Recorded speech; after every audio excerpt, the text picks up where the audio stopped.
Hello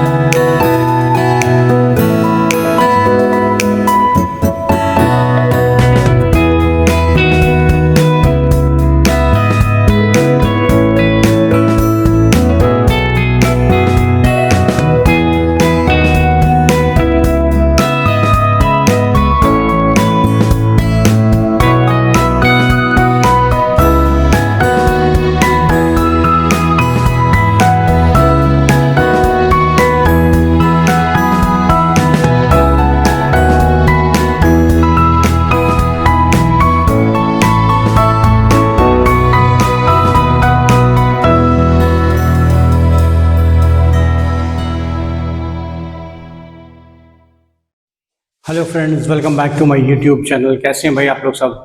तो चले हम लोग आज जो हमारी क्लास 9 की एनसीईआरटी की हिस्ट्री की जो सीरीज़ है उसमें हम लोग और आगे कुछ बात करेंगे। आज हम लोग बात करेंगे फ्रेंच रेवोल्यूशन की। लेकिन उससे पहले मैं आपसे ये कहना चाहूँगा कि अगर अभी तक आपने मेरे चैनल को लाइक नहीं किया है, शेयर नहीं किया है, सब्सक्राइब नहीं किया है, तो प्लीज़ आप उसको लाइक करें, शेयर करें और सब्सक्राइब करें। चलें हम आज की क्लास को आगे बढ़ाते हैं।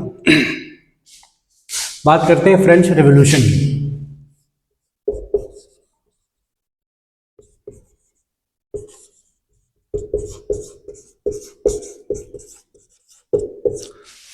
देखो बेटा, फ्रेंच रेवोल्यूशन नाम से जैसे लग रहा है ना फ्रेंच, तो फ्रेंच इज व्हाट?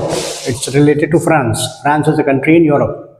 तो यूरोप में एक कंट्री है फ्रांस, और उसमें जो रेवोल्यूशन हुआ उसमें जो चीज़ें कुछ थी, जो घटनाएं घटी, जिनसे कि वहाँ के लोग, जनता में बड़ा आक्रोश था, बड़ा जो था वो एजिटेशन था, बड़ा रिजेंटमेंट था अपनी जो सरकार के प्रति है, जो अपनी गवर्नमेंट के प्रति है, तो उसको उन्होंने निकाला। जैसे अभी आपने देखा होगा कुछ साल पहले, अभी जो था वो पूरे वर्ल्ड में, इनफैक्ट पूरे मिडिल ईस्ट में बड़ा जो है वो एक अपराइजिंग हुई, जैस्मिन अपराइजिंग हुई, जिससे कई वहाँ की जो लोग थे वो बहुत ज़्यादा, जो वहाँ की गवर्नमेंट थी उससे दे वर नॉट हैप्पी, और उन्होंने अपना रेजेंटमेंट दिखाया। कई जगह जो है वो रेजीम्स या गवर्नमेंट जो है चेंज हुई, इजिप्ट में हुई, और भी ट्यूनीसिया और कई जगह हुई। तो similarly is what happened in France in the year 1789 में एक रेवोल्यूशन हुआ, उसको हम बोलते हैं फ्रेंच रेवोल्यूशन। उसमें क्या हुआ था कि जो वहाँ की गवर्नमेंट थी, वहाँ से उनसे जो लोग थे, दे वर वेरी अनहैप्पी। जो पब्लिक थी बहुत वहाँ से दे वर अनहैप्पी, उनसे बड़ी दुखी थी, उनसे नाराज़ थी। तो उन्होंने जो है वो उनको गवर्नमेंट को वहाँ से हटाया और वहाँ के किंग को हटाया, और उसका एग्जीक्यूशन भी हुआ, उसको मारा। तो फ्रेंच रेवोल्यूशन को अगर हम देखें तो we can divide it into 3 parts, है ना। बिफोर, हाँ, फ्रेंच रेवोल्यूशन की जो डेट है वो इम्पोर्टेंट ये है कि 14 जुलाई 1789, ठीक है, इस दिन जो है वो एक्चुअली रेवोल्यूशन स्टार्ट हुआ, ठीक है। और अगर हम इसकी घटनाएं देखें तो हम इसको बोल सकते हैं कि प्री 14 जुलाई 1789, फिर 14 जुलाई 1789, और पोस्ट 14 जुलाई 1789, ठीक है ना। तो 3 हम इसको पार्ट्स में डिवाइड कर सकते हैं कि 14 जुलाई से पहले क्या घटनाएं घटी, 14 जुलाई को क्या घटनाएं घटी, और 14 जुलाई के बाद क्या घटनाएं घटी। यानी कि जो रेवोल्यूशन हुआ वो क्यों स्टार्ट हुआ। कुछ रीजन होते हैं ना कि जिनसे जो है वो लोग इतना ज़्यादा जो है बिल्कुल बबल जो है वो बर्स्ट होने की उस पर आ जाता है, वर्ष पे। तो कुछ कंडीशंस थी, कुछ ऐसे सिचुएशंस क्रिएट हुए जो 14 जुलाई 1789 से पहले की थी, जो उन्होंने लीड किया 14 जुलाई 1789 को, कि भाई उस दिन जो है वो रेवोल्यूशन हुआ, और मतलब लोगों ने जो है वो एजिटेशन अपना दिया, और उसके बाद की जो कॉन्सिक्वेंटली जो भी आपकी घटनाएं हुई, जो इवेंट्स हुए, कैसे कॉन्स्टिट्यूशन चेंज हुआ, कैसे मोनार्की जो है वो चेंज हुई, फिर मोनार्की से कॉन्स्टिट्यूशनल मोनार्की, फिर रिपब्लिक आया। तो वो एक बात की चीज़ें हैं, है ना, कि 1791 में जो है कॉन्स्टिट्यूशन फ्रेम हुआ, फिर कॉन्स्टिट्यूशनल जो है मोनार्की आई, फिर रिपब्लिकन स्टेट हुआ फ्रांस। तो दैट्स वो फिर बात की बात है, वो पोस्ट आपका जो है वो 14 जुलाई 1789 का है। तो ये तीन आपके जो इवेंट्स हैं वो लीड करते हैं आपको बेसिकली फ्रेंच रेवोल्यूशन के लिए, ठीक है। तो देखो बेटा 14 जुलाई 1789 को हुआ क्या एक्चुअली। 14 जुलाई 1789 को भाई एक जो है वो सुबह से ही जो है वो एक ये न्यूज़ स्प्रेड हुई कि आर्मी जो है वो किंग की वो पूरे जो पेरिस है, पेरिस क्या है, Paris, Paris is the capital of France. France की जो कैपिटल है उसको बोलते हैं पेरिस, ठीक है। और वहां पे 14 जुलाई 1789 को ये न्यूज़ आई, 14 जुलाई 1789 को ये न्यूज़ आई कि भाई वहाँ जो है वो कुछ जो किंग की जो आर्मी है वो पेरिस में अटैक कर रही है, वो पेरिस में आने वाली है और लोगों को वो मारेगी, है ना, जो भी उसके अगेंस्ट जाएंगे उनको they will open fire gun shots और उससे जो है वो मारेंगे, ठीक है। तो उसके बाद फिर क्या हुआ कि पब्लिक जो है वो गैदर हुई, करीब 7,000 men and women they gathered at town hall. जो टाउन हॉल है पेरिस का, वहां पे वो गैदर हुए और उन्होंने क्या किया कि उस पूरे जो है एरिया को, टाउन हॉल को घेर लिया और वहाँ जाने की जो है वो कोशिश करने लगे कि भाई वहाँ पे जो भी आपके आर्म्स हैं, एम्यूनिशन हैं, जो भी आर्मी के होंगे कि ऐसा जो पब्लिक के अगेंस्ट यूज़ किया जा सकता है तो उसको वो वहाँ से वो निकाल लें। तो 7,000 की एक बड़ी जो है वो लोगों की जनसंख्या होती है, ठीक है। उसके बाद फिर जो था वो क्या हुआ कि एक वहाँ पर जो किला है जहाँ पे कौन रहते हैं, प्रिजनर्स रहते हैं, उसको बोलते, वो एक जगह है बास्टील, फ्रांस में एक जगह है उसको हम बोलते हैं बास्टील। बास्टील का किला था, वहां का जो वहां पे जेल था एक तरह का, वो वहां पे कैदी जो थे वो रहते थे। तो क्या किया लोगों ने, उसको अटैक कर दिया, उस किले को, उस जो जेल था उसको अटैक किया और उसका जो कमांडर था उसको उन्होंने मार दिया। बास्टील का जो कमांडर था जो जेल का, उसको उन्होंने मार दिया और वहाँ से कैदियों को जो है बाहर निकाला। हालांकि कैदी जो थे देवर ओनली 7 इन नंबर्स, ओनली 7 इन नंबर्स, ओके। उनको उन्होंने निकाल दिया, बाहर निकाला और क्या किया, उसको पूरी तरह से तोड़फोड़ कर दी और वहाँ की जो पत्थर थे, जो वहाँ के पत्थर थे, उन्होंने ले जाके उसको जो है वो बेचा है कि भाई ये जो है वो एक यादगार है कि हमने जो है वो ऐसे जो अटैक किया और हमने जो है वो ऐसे कैदियों को रिहा कराया और ऐसे जो है वो हमने उस किले को और उसको तोड़ दिया, ठीक है। तो उसके बाद फिर क्या हुआ, वो फिर और इवेंट्स लीड किए और अल्टीमेटली क्या हुआ कि वहाँ पर जो जो किंग था उसको फाइनली लोगों ने एग्जीक्यूट कर दिया, उसको मार दिया। लोगों ने ऐसी अपेक्षा नहीं की थी, ऐसा एंटिसिपेशन नहीं किया था, people had not anticipated that this would go to such an extent, but however it led to the execution of the king.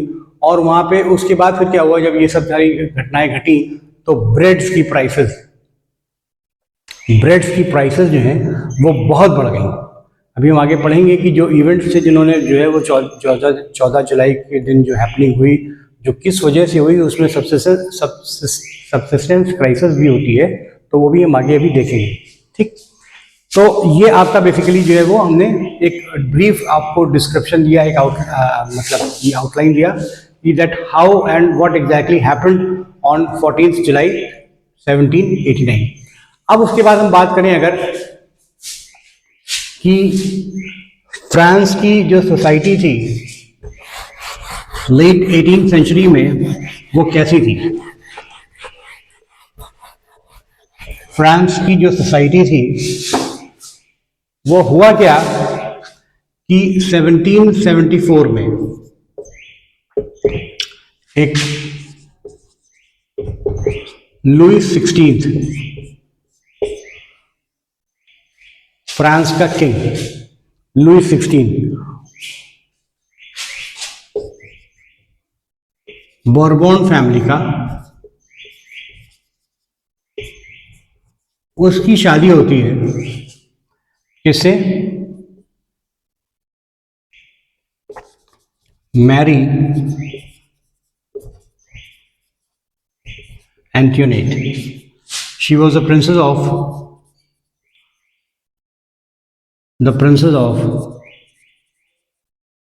Austria. ठीक है, तो 1774 में जो वहाँ का जो एक राजा था, किंग था फ्रांस का, लुईस 16 बोरबोन फैमिली का, उसकी शादी जो है वो मैरी एंटोनेट से होती है। She was the princess of Austria. अब जब उसके बाद उनकी शादी हो गई तो एक्चुअली जब उसने जो है वो जब उसने थ्रोन को मतलब आया वो वहाँ पे अपने उस पर, तो उसने बहुत सी चीज़ें जो है वो इनहेरिट की, बहुत सी चीज़ें उसको लेगेसी में मिली। क्या क्या चीज़ें उसको मिली? पहली चीज़ तो ये मिली कि जो खजाना था, जो ट्रेजरी थी वो बिल्कुल खाली थी, एम्प्टी ट्रेजरी।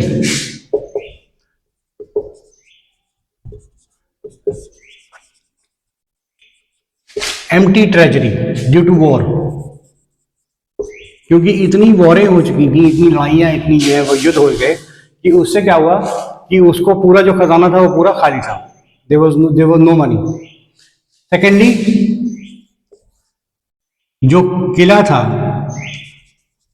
उनका जो पैलेस था जिसमें वो लोग रहते थे, जिसमें वो लोग रहते थे, वर्सलीस का जो, या उसको जो फ्रेंच में बोलते हैं वंसार।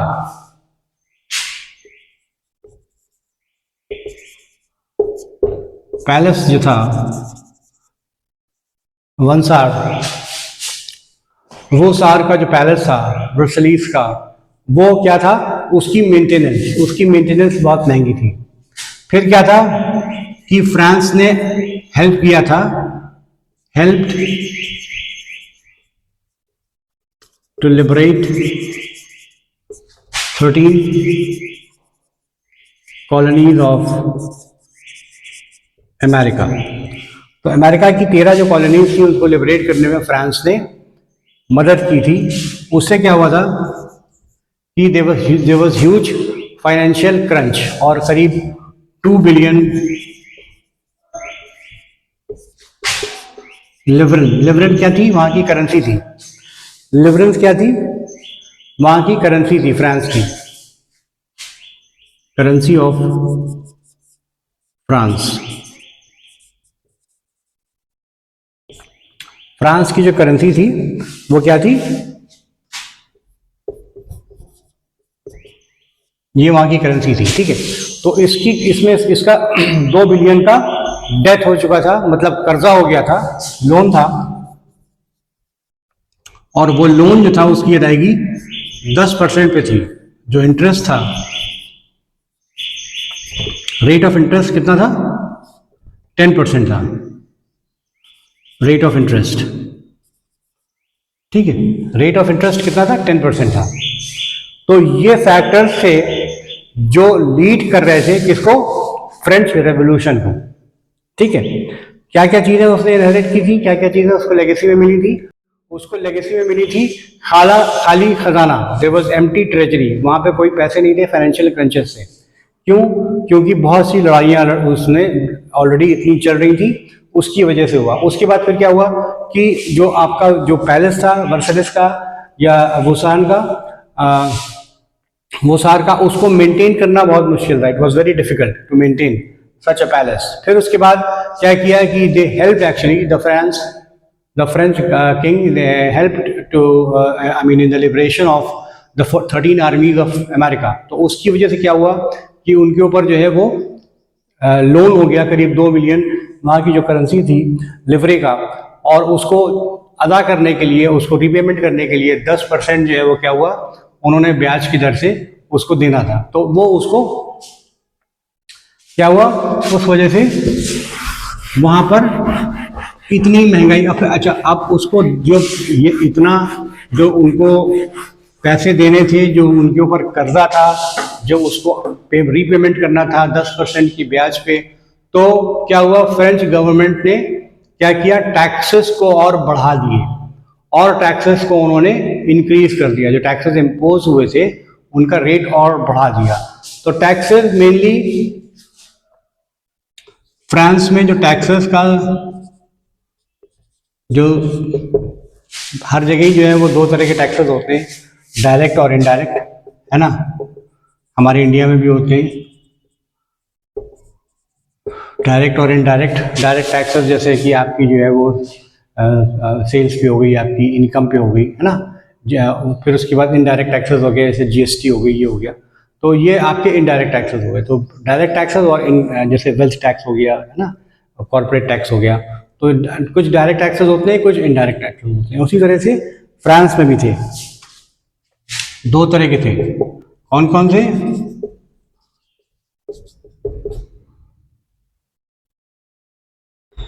ठीक, पहला कौन सा था? टिड हेज, टिड हेज, या जिसको जो है लिखा जाता है TITHES, टाइट्स, है ना। ये कितना था? ये 10% था प्रेजेंट्स के ऊपर, उनकी प्रोड्यूस के ऊपर। जो भी वो प्रोड्यूस करते थे उसका 10% जो था वो पेमेंट करते थे। टिड हेज, टाइट्स जिसको लिखते हैं हम लोग, उसका जो प्रोनाउंसिएशन होता है। और नेक्स्ट जो है वो होता है आपका टाइल्स, TAI होता है, इनफैक्ट TAI, ठीक है, TAILLES।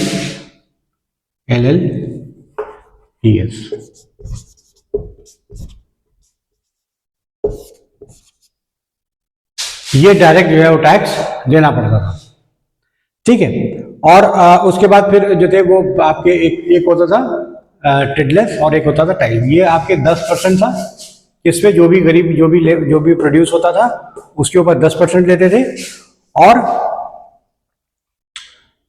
नेक्स्ट होता था आपका टाइल्स। तो ये इन्होंने इंक्रीज कर दिया, ये जो आपकी जो टैक्सेस थे। और टैक्सेस जो है वहाँ फ्रांस में, वो वहाँ पे बेसिकली 3 जो स्टेट्स थे, सोसाइटी को उन्होंने 3 भागों में बांट रखा था। 3 तरह के लोगों की कैटेगरी उन्होंने बना रखी थी। तो ये जो टैक्सेस थे ये आपके 3rd स्टेट के लोग ही देते थे, 3rd स्टेट के लोग देते थे। अब कितनी वहाँ पे जो थी वो स्टेट बनी हुई थी फ्रांस में, 3 तरह की स्टेट थी, या 3 कैटेगरी में, या 3 के डिविजन्स में जो सोसाइटी थी वो उनकी तोड़ी गई थी। फर्स्ट स्टेट में क्या होता है? पीपल ऑफ फर्स्ट स्टेट,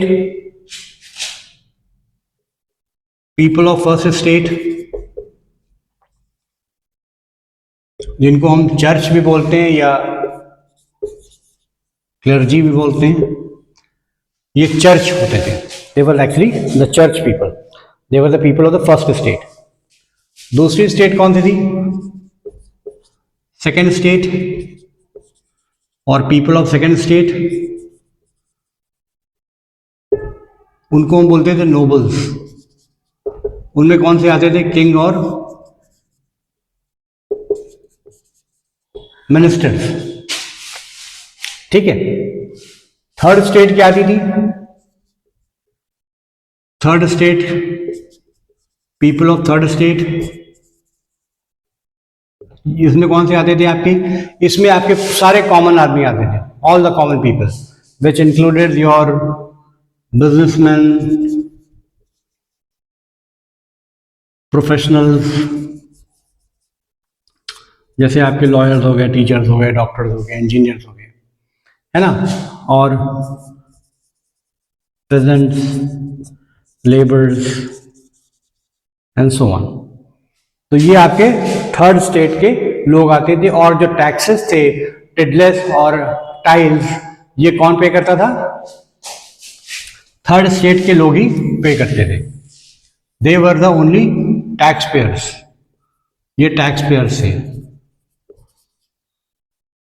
कौन कौन से टैक्सेस मैंने आपको बताए? दो बताए आपको, टिडलेस और टाइल्स, ठीक है ना। तो ये आपके दो तरह के टैक्सेस जो थे ये लोग पे करते थे, और इस टैक्सेस को जो एक्चुअली इम्पोज करने का जो पावर था, देखो टैक्सेस इम्पोज तो किंग करता था, लेकिन वो अपने उसका अपना कोई उसमें कोई इन्वॉल्वमेंट नहीं था कि वो अपने डायरेक्ट जो है वो उसने जो कह दिया वो टैक्सेस हो गए। वो एक काउंसिल जो बैठती थी, एक मीटिंग बैठती थी, और उस मीटिंग में जो भी आपके जो होते थे, जनरल मीटिंग जो थी वो कॉल की जाती थी। एक जनरल मीटिंग के थ्रू किंग जो था वो टैक्स को इम्पोज करता था, ठीक है। इम्पोज तो किंग करता था, लेकिन उसके पास पूरी पावर या अथॉरिटी नहीं होती थी कि वो टैक्सेस को जो है वो इम्पोज कर सके। तो टैक्सेस बेसिकली आपके थर्ड स्टेट के लोग ही देते थे, ठीक है। और जो फ्रांस की जो सोसाइटी थी उसमें लगभग आपके 90% जो थे वो पेजेंट्स थे। 90% आपके पेजेंट्स थे, जो आपके छोटे जो वर्कर्स होते थे बेचारे, वो दूसरों की किनकी जमीनों पे वो जैसे वो काम करते थे, नोबल्स की, मेनली नोबल्स की, किंग्स और मिनिस्टर्स की। और ये 60% उनकी जो लैंड है वो इन्हीं लोगों के पास ऑलमोस्ट रहती थी। 60% जो लैंड है, 60% land was owned by king and minister. तो वो भाई उनके यहाँ जो थे वो काम करते थे, किंग के पास जो पावर था और भी पावर था, फ्यूडलिस्टिक सोसाइटी थी, तो फ्यूडल ड्यूज, फ्यूडल टैक्सेस भी वो इम्पोज करता था। अपने जो प्रेजेंट्स होते थे, जो लोग उनके यहाँ काम करते थे, तो जब वो काम करते थे वो उनके ऊपर टैक्स इम्पोज करता था, तो उसके बदले में वो उनके यहाँ काम करते थे, या उनका रोड्स बनाते थे किंग की, या जो भी किंग की जो थी सर्विसेज में रहते थे, तो वो इस तरह से वो टैक्स को पे करते थे, ठीक है। अब उसके बाद हम बात करेंगे सबसिस्टेंस क्राइसिस की। These are all the events which actually led to the French Revolution, ठीक है।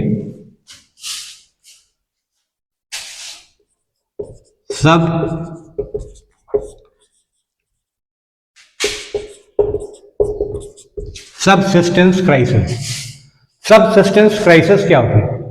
देखो बेटा, हुआ ये कि फ्रांस में 1715 से लेके 1789 के बीच में जो पॉपुलेशन थी वो 23 मिलियन से बढ़कर कितनी हो गई? 28 मिलियन हो गई, ठीक है। 23 मिलियन से बढ़कर 28 मिलियन हो गई। इसमें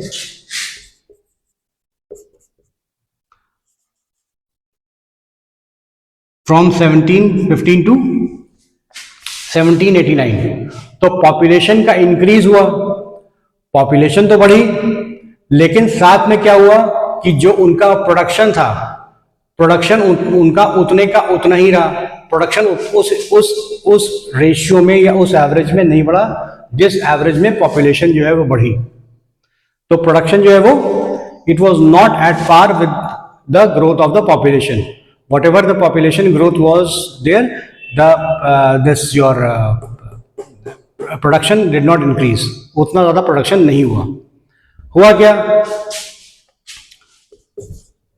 पॉपुलेशन या in fact production did not match with population, है ना।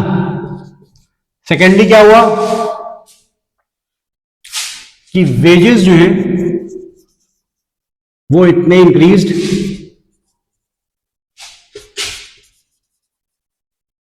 नहीं हुए।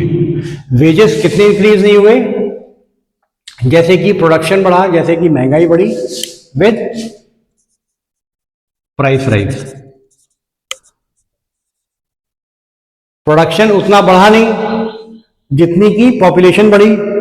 हुआ क्या, जब प्रोडक्शन नहीं बढ़ेगा किसी भी चीज का, भाई प्रोडक्शन जो है वो 10, मान लो कि तुम्हारे पास ये एक ही पेन जो है, ये 2 पेन जो है वो बन रहे हैं, और डिमांड उन पेन्स की जो है टीचर्स के पास या स्टूडेंट्स के पास जो है वो 100 की है, तो क्या होगा, जो प्राइसेस है वो कितनी बढ़ जाएंगी, बढ़ेंगी कि नहीं बढ़ेंगी? तो prices went up, prices went up, prices ऊपर चली गई, प्रोडक्शन बढ़ा नहीं, वेजेस जो है वो मैच नहीं किए, वेजेस इंक्रीज नहीं किए, ठीक है। तो क्या हुआ, गैप हुआ किसमें, बिटवीन रिच एंड पुअर। जो बड़े, जो पैसे वाले लोग थे और जो गरीब लोग थे, उनके बीच में गैप और बढ़ गया, क्योंकि अमीर तो उतने ही रहे और बढ़ गए, लेकिन जो जब वेजेस नहीं बढ़े, जब लेबर्स के पास पैसे ही नहीं होंगे कोई चीज सामान लेने के, तो क्या होगा कि वो नहीं ले पाएंगे, तो उनका गैप जो है वो और बढ़ गया। और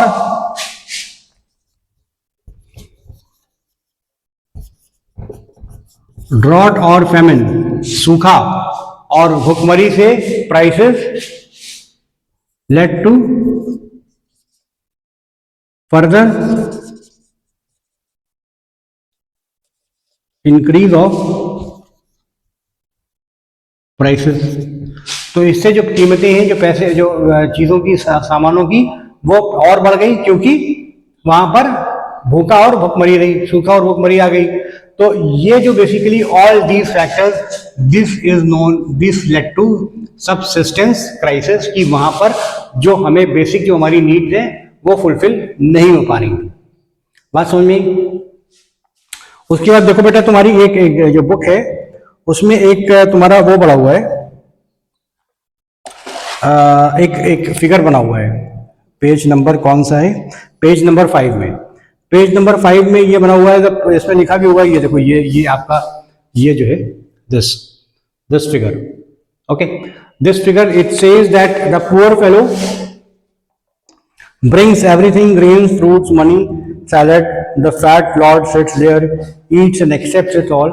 तो एक ये इसमें पिक्चर में दिखाया गया है कि भाई ये जो प्रेजेंट है, जो लेबर है, ये सारे जो है फल और सारी जितनी चीजें हैं, पैसे सब लेकर जो है वो लॉर्ड के पास आ रहा है, और लॉर्ड जो है वो उसको देख भी नहीं रहा है, उसे वो कह रहा है बस रख के चले जाओ। तो इसमें फिर उसमें उन्होंने जो राइटर है उसमें ये भी एक एक्टिविटी आपके यहाँ लिखी हुई है, ये explain why the artist has portrayed the noble man as a spider and present as a fly. तो इसमें जो है वो नोबल मैन को स्पाइडर और जो प्रेजेंट है उसको फ्लाई क्यों कहा गया है, कि स्पाइडर मतलब जो कॉबवेब जो होता है ना, कि वो एक तरह का जाल,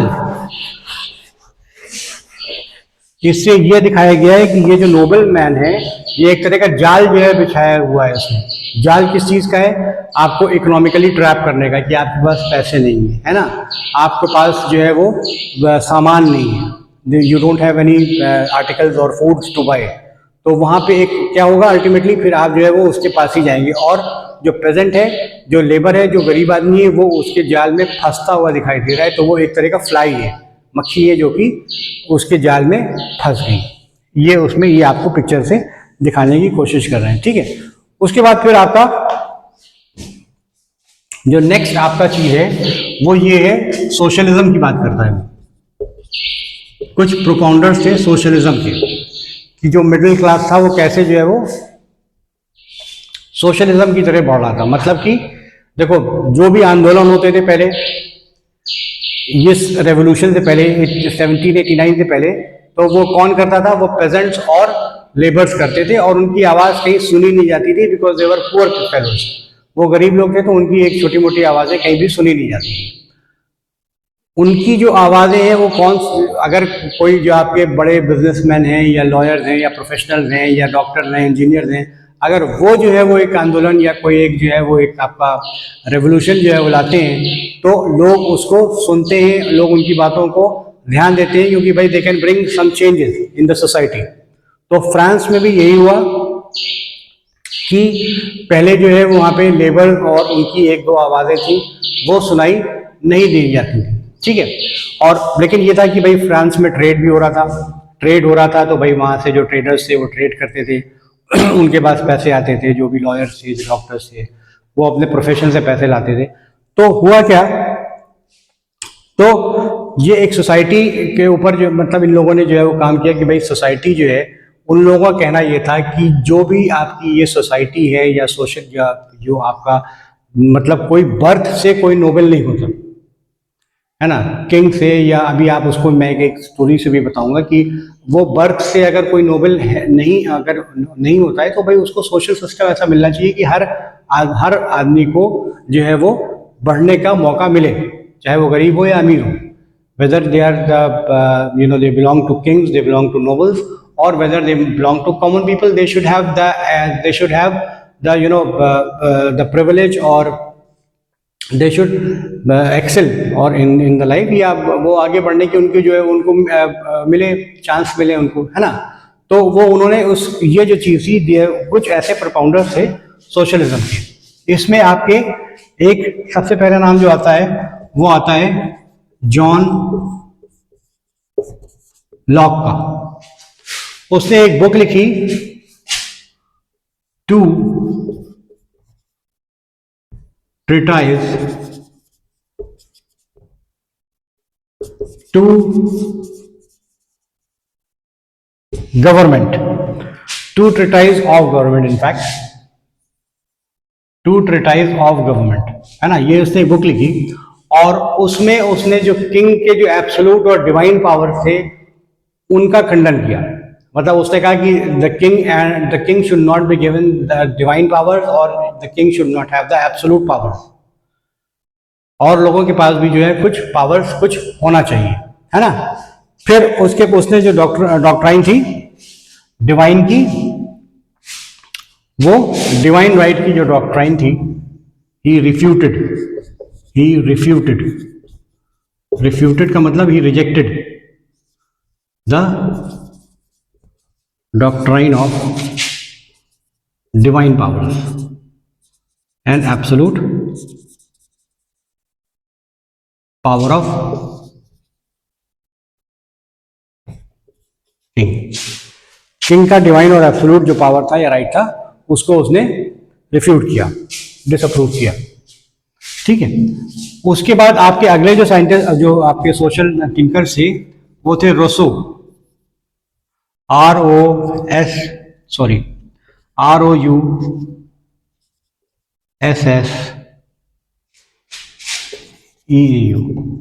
रोसो। उसने भी क्या बात की, उसने भी कहा कि भाई जो आपकी गवर्नमेंट है वो एक तरह का सोशल कॉन्ट्रैक्ट है, सोशल कॉन्ट्रैक्ट है between the people and the government, या जो आपके रूलर्स हैं उनके रिप्रेजेंटेटिव के बीच में। तो उसने क्या कहा, government is social contract between the people and their representative, उनके बीच में एक तरह का कॉन्ट्रैक्ट है। अगले आपके जो साइंटिस्ट थे Montesquieu, socialist, in fact socialist thinker जो थे,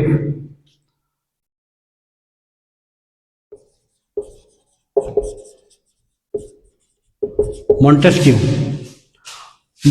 ने क्या कहा, मॉन्टेस्क्यू ने कहा कि उन्होंने एक बुक लिखी, उस बुक का नाम था the spirit of laws, the spirit of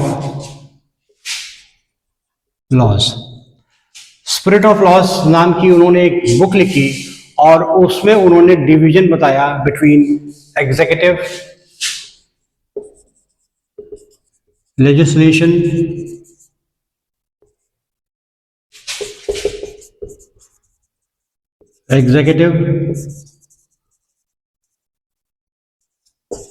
judiciary.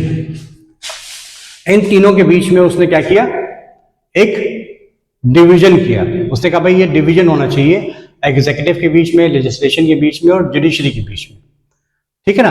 तो ये एक्चुअली ये बेसिस था जो आपके अमेरिकन वॉर ऑफ लिबरेशन थी, या 13 कॉलोनीज जो लिबरेट की थी, जो अमेरिका जो फ्रांस ने लिबरेट कराई थी अमेरिका की, तो वो उनका भी यही बेसिस बना, ठीक है। तो ये बातें जो है वो बहुत से आपके जो सोशलिस्ट थिंकर्स थे उन्होंने ये चीज़ें कही, है ना। जैसे कि आपका मैंने पहले बताया, इसमें 3 प्रोमिनेंट जो सोशलिस्ट थिंकर्स थे। जॉन लॉक, उन्होंने जो किताब लिखी टू ट्रीटाइज ऑफ गवर्नमेंट, उसमें उसने जो है वो किंग के जो एब्सोल्यूट और डिवाइन पावर थे उसको डिसअप्रूव किया। फिर उसके बाद आपका जो एक सोशलिस्ट थिंकर था रूसो, उसने जो है वो ये कहा कि भाई गवर्नमेंट जो है वो सोशल कॉन्ट्रैक्ट है लोगों के और उनके रिप्रेजेंटेटिव्स के बीच में। और इसी तरह से आपके मॉन्टेस्क्यू ने जो है वो एक किताब जो लिखी कि द स्पिरिट ऑफ लॉज, उसमें उसने कहा भाई, उसने कहा कि डिवीजन होना चाहिए between executive, legislation and judiciary. तो ये थिंकर्स ने जब ये बातें कही तो ये चीज़ें जो है वो पेपर्स में भी छपी, बुक्स में भी छपी, लोगों के बीच जो है वो एक ये चर्चा का विषय बना, है ना। तो लोगों ने इनके ऊपर बातें करना शुरू की, उनके थोड़े से जो उनके जो थॉट्स थे वो थोड़े से और इंक्रीज हुए, वाइड हुए। जो लोग पढ़ लिख नहीं सकते थे उनको, जो पढ़े लिखे लोग थे उन्होंने वो सब बातें जो है वो पढ़ के सुनाई, उन्होंने बताया पेपर्स में, न्यूज़पेपर्स में ये चीज़ें निकल रही हैं।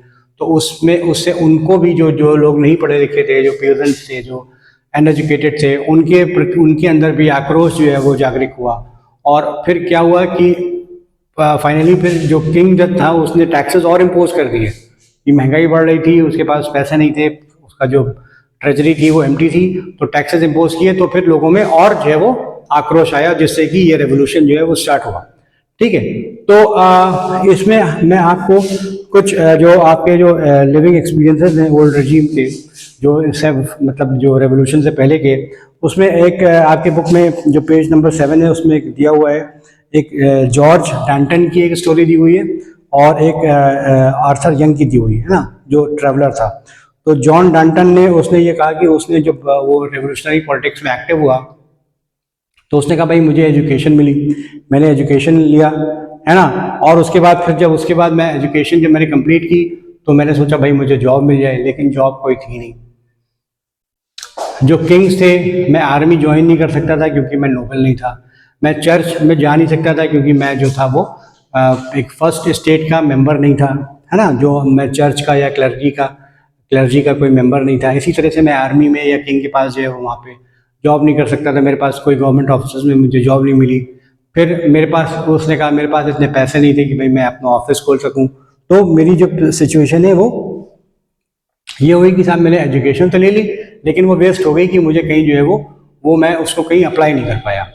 तो ये सिचुएशन एक उसने बताई, जो मतलब वहाँ के जो लोग थे उसकी एक कॉमन जो दशा थी वहाँ पे वो क्या चल रही थी। उसके बाद एक वहाँ पे एक आपके सेकंड एग्जांपल आपका है, वो एक इंग्लिशमैन जो थे वो आर्थर यंग जो थे वो उन्होंने ट्रैवल किया फ्रांस में, और उन्होंने जो है वो ये चीज़ें जो है उन्होंने बड़ी बड़ी डिटेल उन्होंने डिस्क्रिप्शन उन्होंने देखे, बड़े माइन्यूटली उन्होंने ऑब्जर्व किया। और उन्होंने कहा कि अब मैं अगर मैं जो स्लेव्स हैं, जो स्लेव्स का मतलब जो कॉमन मैन है, जो लेबर्स हैं, पेजेंट्स हैं, अगर मैं उनको जो है वो बड़े इल ट्रीट करता हूँ, बड़े अच्छे से उनके साथ ट्रीटमेंट नहीं करता हूँ, तो अगर मैं नहीं करता हूँ तो मेरे साथ भी, मेरे बच्चों के साथ भी कल को ऐसी ही सिचुएशन जो है वो क्रिएट हो सकती है कि वहाँ पे मेरे बच्चों को जो है वो मारा जाए और उनको जो है वो उनको एलिमिनेट कर दें, या इस तरह की सिचुएशन जो है वो आ सकती है। तो ये आपका उसमें इन्होंने 2 क्वेश्चंस भी लिखे हुए हैं कि what message is young trying to convey here, that is on page number 7, है ना। What message Young is trying to convey to them, and whom does he mean when he speaks of slaves? तो message क्या convey कर रहा है बेटा, वो क्या मैसेज कन्वे कर रहा है? सोशल सिस्टम जो है फ्रांस का, उसके बारे में वो बता रहा है। जो फ्रांस का जो सोशल सिस्टम है, कैसा सोशल सिस्टम है फ्रांस का? सोशल सिस्टम, सोशल इनजस्टिस का जो सिस्टम है फ्रांस का, उस टाइम पे जो रेवोल्यूशन से पहले का जो सिस्टम था वो सोशल अनजस्टिस था, उससे एक रेवोल्यूशन के चांसेस हो सकते थे, है ना। ठीक है, वो क्रिटिसाइज भाई उन्हीं चीज़ों को वो कर रहा है। फिर उसके बाद उसमें क्या है, अगला क्या क्वेश्चन है आपको, who is he criticising, what dangers does he sense in the situation of 1870 1787। तो क्रिटिसाइज भी सोशल सिस्टम को ही कर रहा है वो, है ना। और ये मैसेज जो है वो ये दे रहा है कि भैया कि आप जो है वो, अगर जो पब्लिक है, जो कॉमन पीपल है, अगर आप उनको जो है वो अच्छे से नहीं ट्रीट करोगे तो सेम चीज आपके साथ भी रेसिप्रोकेट हो जाएगी, आप भी जो है वो उसी चीज के आप शिकार हो जाएंगे। अगर वो इसमें, अगर वो स्लेव्स की बात कर रहा है तो कॉमन आदमियों की बात कर रहा है, वो प्रेजेंट की जो लेबर्स है, जो वहाँ की कॉमन मैन था फ्रांस का उस टाइम पे, तो उसकी क्या सिचुएशन थी, क्या पोजीशन थी, उसके बारे में बात कर रहा है। फिर वो क्रिटिसाइज कर रहा है सोशल सिस्टम की, कि वहाँ पे अगर सोशल सिस्टम को नहीं ठीक किया गया तो वहाँ पे एक रेवोल्यूशन हो जाएगा, there is a danger of revolution, है कि नहीं। कॉमन पीपल को इतना जो है एक्सप्लॉइट किया जा रहा है, तो अगर उनके एक्सप्लॉइटेशन से ओवर एक्सप्लॉइट होंगे तो क्या होगा, एक बबल जो है बर्स्ट करेगा और वहाँ पे सोशल अनरेस्ट हो जाएगा और there is a chance of revolution, ठीक है। अब उसके बाद चलें, आपकी एक क्लास, एक ये एक्सरसाइज रह गई थी, एक फिगर 4 है, ये आपका कोर्स ऑफ सबस्टेंस क्राइसिस, है ना। तो ये 1.2, ये पेज नंबर है 6, ये इसमें कुछ फिल इन द ब्लैंक्स दिए हुए हैं, इसको कंप्लीट करना है। तो ये इसमें पहला लिखा हुआ है आपका बैड हार्वेस्ट, ठीक है। कुछ इसमें फिल इन द ब्लैंक्स हैं, वो कंप्लीट करने। Bad harvest would lead to, ये ब्लैंक है, ये भी ब्लैंक है, this would lead to poorest can no longer buy bread, poorest can no longer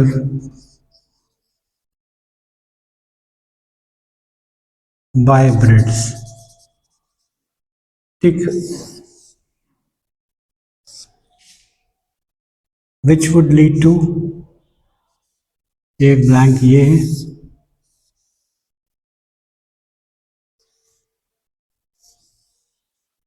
एक ब्लैंक ये है, डैश वुड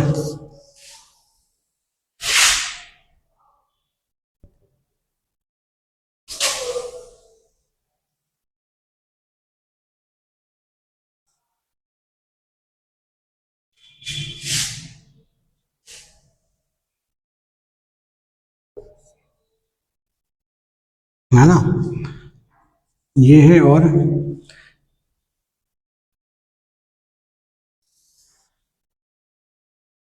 एक dash disease epidemics,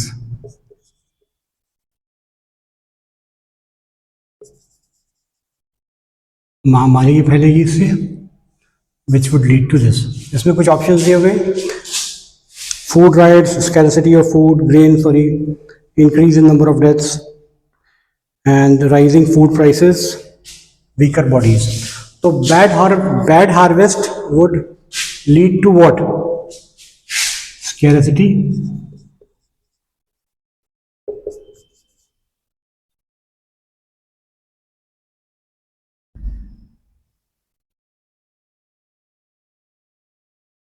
bad harvest would lead to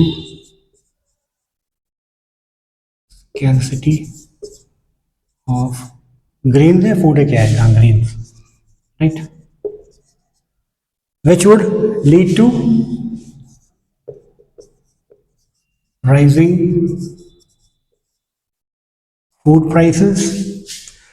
bad harvest से क्या होगा, स्कैरसिटी ऑफ ग्रेन्स आएगी, उससे फूड की प्राइसेस जो है बढ़ेंगी, rises food prices, where the poorest can no longer buy the breads. जब फूड की प्राइसेस बढ़ गई तो उससे क्या होगा कि जो सबसे लोएस्ट जो लेबर्स हैं, पीजेंट्स हैं, वो अपनी रोटियां नहीं परचेज कर पाएंगे, उनसे क्या होगा, माल न्यूट्रिशन या weaker bodies,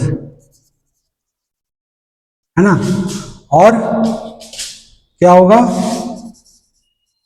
food rights, which would ultimately lead to what? Increase in number of deaths. Increase in number of deaths. ठीक है, ये चीज समझ में आ गई. Bad harvest, scarcity of rains, rising food prices, उसे poorest cannot buy breads, weaker bodies and food rights. weaker bodies एक ये भी figure 4 में दिया हुआ है, and which would increase the number of deaths. food rights, फिर अल्टीमेटली क्या होगा भाई, जब खाने के लिए जो है लोग झगड़ेंगे तो आपस में जो है लड़ाइयाँ होंगी, कोई किसी के ऊपर चढ़ रहा है, कोई कैसे हो रहा है, स्टैम्पीड होगी, उससे नंबर ऑफ डेथ्स बढ़ जाएंगी, है ना. अगर खाने की कमी हो गई तो प्राइसेस जो है बढ़ेंगी खाने की. जब प्राइसेस बढ़ेंगी तो जो सबसे गरीब लोग हैं वो भी खाना नहीं खरीद पाएंगे, ब्रेड नहीं खरीद पाएंगे, ब्रेड उनके पास नहीं होगी खाने के लिए, तो उससे उनको मालन्यूट्रिशन होगा, वीकर बॉडीज होंगी और उनकी अल्टीमेटली डेथ हो जाएगी. तो ये आज मैंने अभी थोड़ा सा स्टार्ट किया है आपका ये जो चैप्टर है आपका हिस्ट्री का, आपकी जो बुक है एनसीईआरटी की क्लास 9th की, India in contemporary world part 1. तो ठीक है, फिर उसके बाद अब हम लोग नेक्स्ट क्लास में और आगे ही बात करेंगे रेवोल्यूशन की. तो I hope you have enjoyed my lecture. अगर आपको मेरा वीडियो पसंद आए तो प्लीज़ आप इसको लाइक करें, शेयर करें और सब्सक्राइब करें. Thank you and keep watching and we'll meet in the next class. In the meanwhile, if you have any questions, you can write me in the comment box and we'll discuss. Thank you and keep watching my channel.